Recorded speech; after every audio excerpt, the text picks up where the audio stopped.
All right, it is website slash Wirecast. It is Wednesday of some sort. Welcome back to the 2019 part of the school year.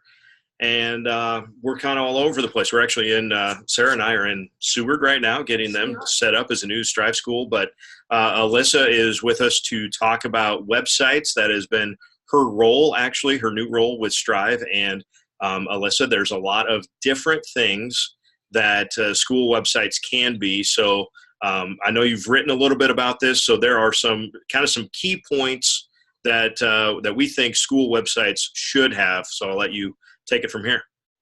Yeah, so kind of the main reason that we're doing a website Wednesday instead of a Wirecast Wednesday is we're not sure that all schools know the value of having a really nice website. And so my job today is kind of just to walk you through maybe some of the top 5 things that you can look for a website.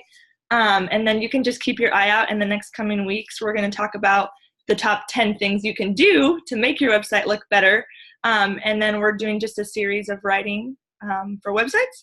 So today we're talking about the top 5 things you could do right now to make your website look better.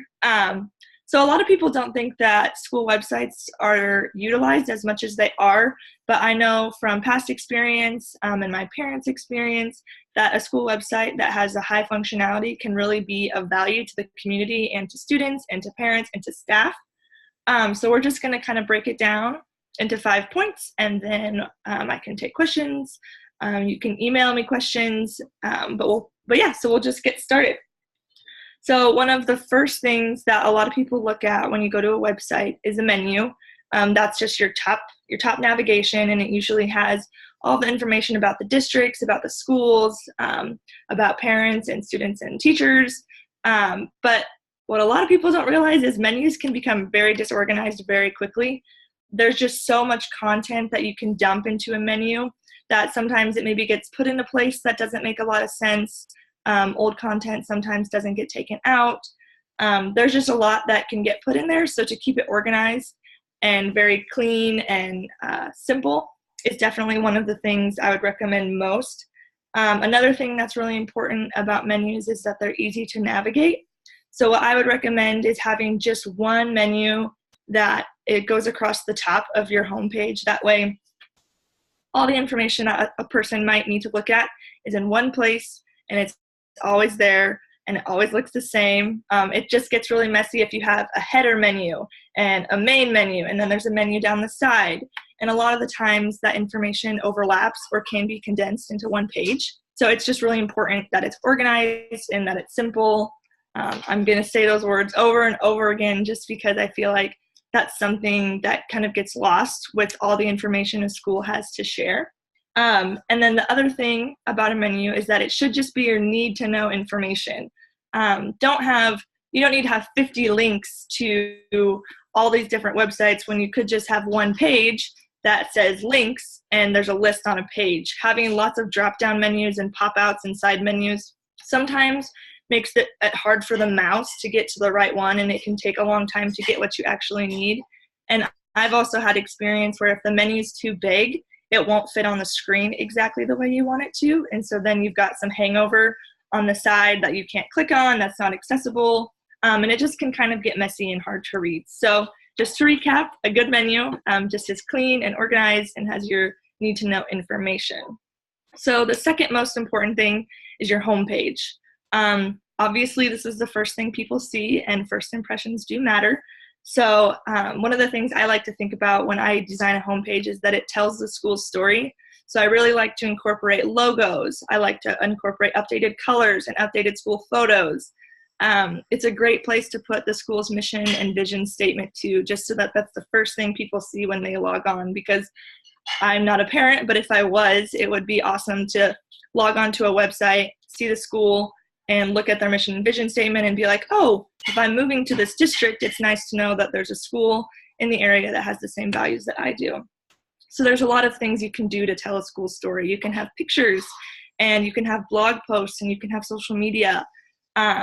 This is kind of the place where a website gets to be the most creative, because you do want it to look nice. So there's a lot of design factors that go into it. But you just want to have a lot of updated information. So like if your school has a blog and it is updated regularly, that's a great place to put it on that homepage, because a lot of the time the information that you're putting in the blog is some sort of an announcement feature, or it has forms in it that parents might need. And I think we can all relate to not necessarily having kids give the information right away. And so if you can get on the website and that's on the homepage, that's a really nice thing too. But also going with that is your homepage needs to be consistent. So maybe you're not a school that has a blog, or you did have one and it hasn't been updated in the past school year or a couple. So if that's the case, I would just take it off. It's really frustrating to log on to a website and be like thinking you found the answers, but really the information's outdated. So if you're not a school that wants to have a blog, then just take it off your homepage. It's not a big deal. There's a lot of other ways that you can get information out there, and I'm sure you're doing that, so that's awesome. But same thing with photos. If you have a website that is really content heavy with your photos, like you update athletic photos a lot, you update teacher photos a lot, and that's a lot of the content on your homepage, that's awesome, and you should keep doing that. But if it hasn't been updated in a while, I would consider taking it down. A lot of this is personal preference, but it also makes the website look a lot cleaner and your information's more consistent. So just choosing to post things and update things that you know can stay updated is really important for a homepage. So again, for the homepage tips, I would just say, have it tell a story, make it look like you, make it sound like you, make sure all of your information is consistently updated. And if you do have information, try to make sure that it's something you can stay on top of or have. It's another great opportunity for students to get involved with your website if that's one of your classes. Give them jobs that involve updating those blogs, involve updating those photos or taking those photos. But that's a great way to get your kids involved if you're using a class for students.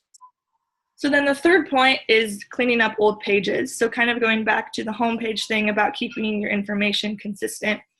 A lot of places that I see this go south are on your athletic pages. There's a lot of rosters and team photos that are maybe from 2010, and all of those students are long gone and graduated. So keeping information like that updated is really nice for parents, especially with sports schedules. It's a great way to utilize your Our School Today or whatever you're using to publish your sports schedules. Put those on the website and keep them updated. It's a very simple manner of just updating links most of the time. Another thing that you need to keep updated is your links. So let's say you're a school that used PowerSchool and then you transition to something else. Try and take those off the website, because it's frustrating to start looking for answers on a website, clicking on a link, and then again being like, oh, they don't use this anymore, but thinking you had found your answer. Staff photos, this is another big one. If you have staff that's no longer teaching or whatever they're doing at your school, it's important to keep those updated. It's really nice for parents to be able to log on and get contact information of their students' teachers, so you can keep their photos updated, you can keep their emails updated. I've seen a lot of schools just create a staff directory on a Google Sheet, and they have updated, they just have the teacher name and the email and the contact, and then it's just a link to an external Google Sheet on the website. And then it's just a matter of updating a Google Sheet to keep that staff information updated. So that's another great way you can keep that. Handbooks need to be updated a lot too. I know that I actually didn't know this until I started this job, but each time a new superintendent comes in, it's a big deal to have their current contract on the website, because it's public information if you're a public school. So having the updated superintendent contracts, there's a lot of Discrimination Act forms that need to be on websites. There's a lot of handbooks that need to be on websites. Making sure all those are up to date is really important in case someone would look and see that it's not there. That can kind of get you into trouble too. So yeah, keeping not just your homepage updated with consistent information, but the website in general. It can be kind of tedious to comb through all your old content and decide what's relevant and what's not relevant anymore. But again, if you do have a class of students whose job is to help maintain your website, then that's a really good opportunity for them to get some experience updating pages, updating links, updating photos. It's a great way to get your AD involved to get those staff photos and athletic photos updated. But it's just a great chance to kind of look at the content that's on your website and decide if it needs to stay or if it needs to go. So then the fourth thing that we're going to talk about in my notes is social media, which, shocker, Strive's talking about social media. But so it's a great feature to have on a homepage. It definitely is a must nowadays. It doesn't have to be extravagant, but if done correctly, what I've seen a lot of schools do is get an embed code and put it on their homepage. And rather than having that blog feature that nobody has time to update because nobody has time to write the story, you use your social media as the announcements feature. So if a football game gets canceled, rather than having to feel like you have to write a whole blog post about what, when, why, and who, you can have your social media on your homepage and it will say all the information for you in a much shorter way. And then it's on your website, but it's also somewhere else. So if a parent isn't logging onto the website every day and missing what maybe those blog stories had the information, then it's on your social media and it's a lot more accessible to the general public. But yeah, I think it's a great way to substitute the announcement banners that go across the top of websites sometimes. That you can read, and it's kind of like a billboard or like a bank sign. But social media is just a great way to keep your followers engaged and direct traffic to your website. So let's say there was something that maybe was a little bit longer that needed said than a social media post. It's a great place to tell people, hey, go check out our website. We had to update an entire tournament schedule and the new link is on our site. Or school cancellations. It's a great place for, again, a verified account. So it can't just be an account that people don't know, but your superintendent or principal or whoever makes those calls can put that out there. But social media is just a great, I would say, extension of your website. I wouldn't say make it your whole website, just because there's so much more you can put on a homepage and a landing page than you can just on a social media feed. It's a great tool, but I wouldn't say it checks all your boxes. So then the last point, which is kind of just a summary of all of it, is that less is always more when it comes to websites. The less information people have to sort through, the more time they have sorting through everything else. And so it's just really easy to have a great place that has all your information without having to feel like it's scattered all over the internet. Keeping it clean is really nice. There's a lot of ways you can do this, and I talk about it next week, but you can purchase themes for WordPress, and it's basically a website in a downloadable package, and it has all of the structure that you need. You just get to customize it. And again, that also helps keeping your school on brand. So that means you can keep your logos, you can keep your colors, and you can have everything look consistent rather than maybe having a bunch of pages that don't match or a bunch of content that's old. But yeah, the simpler you can keep it, the better. So just going off of that, next week we're going to talk about kind of an even more broken down outline of what I just talked about today, and we'll talk about themes, and we can talk about colors and content and how exactly you can execute on some of this.